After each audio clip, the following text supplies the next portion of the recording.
Before you start sewing, there's some things that you want to check on your sewing machine. You want to check and make sure that it's on a straight stitch, which my machine is, and you want to check your stitch length. And my machine right now has a setting of 2.5 for the stitch length. Now this machine is different than the ones you may be using, but there will be a place on the machine that will tell you that information. You want to check for that. Now when you turn on a Janome, the setting for stitch length is 2.2. So you do need to change that.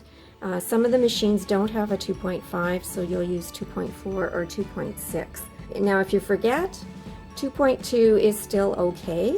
It just means that if you make a mistake and you need to rip something out, it's a little bit more work to rip it out, but it's still an acceptable stitch length for most sewing.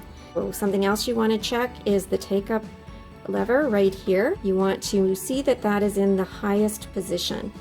And if you're not sure, you can go over to the other side of the machine. There's a wheel on the side. This is called the balance wheel. And when you turn this, you always want to turn it towards you. If you turn it away from you, it can affect the timing on the machine and might mean that it needs repairing.